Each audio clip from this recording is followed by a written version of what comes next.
there is an awful lot of bad luck going around at the moment.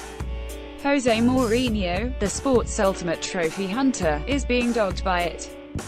Jose Mourinho embraces Bristol City boss Lee Johnson after cup defeat. Manchester City players celebrate as they beat Manchester United 2-1. Apparently, Manchester City were lucky to win 2-1 at Old Trafford on December 10 after referee Michael Oliver failed to award a 79th-minute penalty.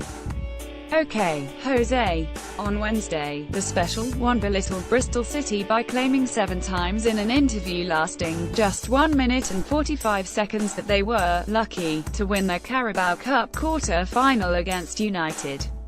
The new Mourinho is sounding an awful lot like the old Mourinho. Sometimes it's better to accept that you have been beaten fair and square. Corey Smith celebrates with teammates after last gasp goal at Ashton Gate. The big man, a man who won league titles in Portugal, England, Italy and Spain, can do better than this. Much better. Sure, he made it clear that he did not want to detract from Bristol City's big night, and yet they were lucky all the same. Lee to victory. Lee Johnson celebrates Bristol City's win over Manchester United with "Ball boy, it was not a particularly humble, dignified, or honourable way to behave after being knocked out." Defeat, as embarrassing as it is when a club with United's clout loses against championship opposition, is not the end of the world. Stuff happens. There was just nothing especially lucky about Bristol City's spine-tingling 2-1 win at Ashton Gate. Lee Johnson's side deserved it. With it went the chance for Mourinho to get his hands on the trophy for a record 5th time. His blood is boiling at the moment, barely able to keep his composure after Manchester City stretched the lead to 11 points with victory over United. You can be sure it is eating away at him. Soon enough, City, Arsenal or Chelsea will be parading the first trophy of the season around Wembley.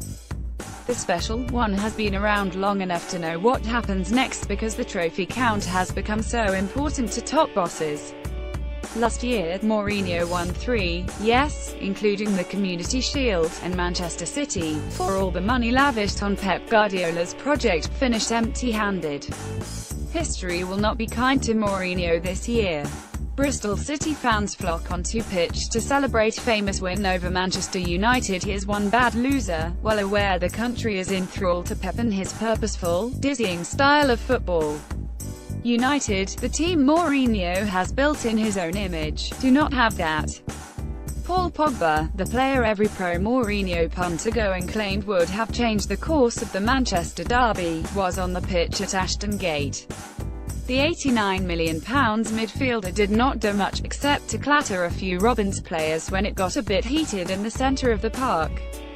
Pogba is surely one of a number of United players Mourinho was referring to when he claimed they did not want to be at the office.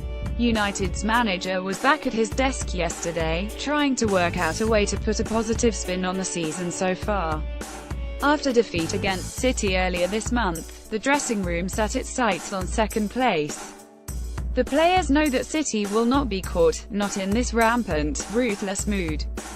That will be niggling Mourinho because his stodgy side are way off City's pace at the top of the Premier League.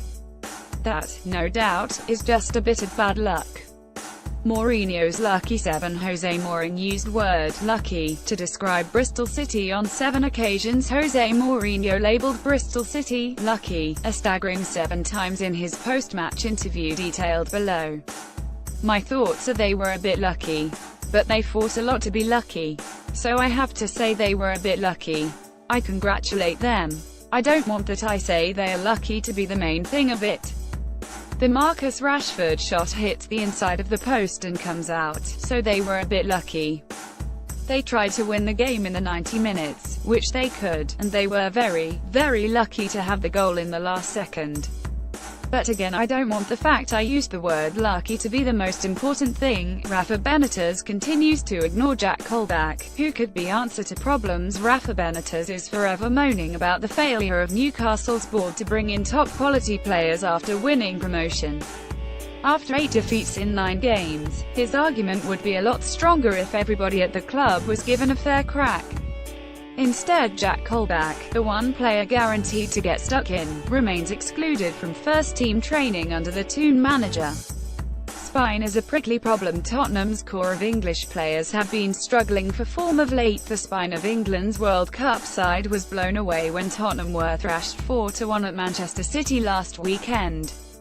Eric Dier, who was dreadful, along with Harry Winks, Danny Rose, Dele Alli and Harry Kane are all suffering an alarming dip in form. Fully fit, those five celebrated players will all expect to start England's opening group game against Tunisia in Volgograd on June 18. Gareth Southgate, who went to Leicester Crystal Palace last weekend instead of City Spurs, still believes this group of players will make a big impact in Russia next summer. Mauricio Pochettino talks to Eric Dier during Manchester City defeat they were certainly brimming with confidence when they dismantled European Cup holders Real Madrid at Wembley last month, but that feels like a distant memory now. Spurs were played off the park at City, bewildered by the pace and movement of Ilkay Gundogan, Raheem Sterling and Kevin De Bruyne during their damaging defeat. It's a short-term setback for these players, but the next test for them is at Turf Moor tomorrow. Against Burnley, those boys will need to show a bit of backbone. James McClean in action against Manchester United as West Brom lose 2-1. James McClean does not do himself any favours with fellow pros.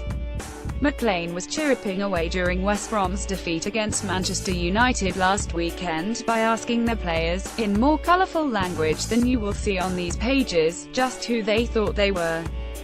Given McClean's limitations, it is a pretty daft thing for him to be shouting at players with cupboards full of silverware.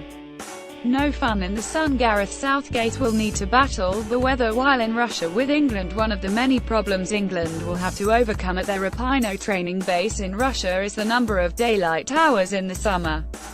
In mid-June, when the Three Lions arrive at their World Cup home west of St. Petersburg, daybreak is at 3:30 am and the sun does not set until 10:30 pm. So Gareth Southgate's players will have to adjust to 19 hours of continuous daylight. Either that, or the lights will go out on the World Cup hopes. Pep Guardiola versus Jose Mourinho, is it right for managers to celebrate?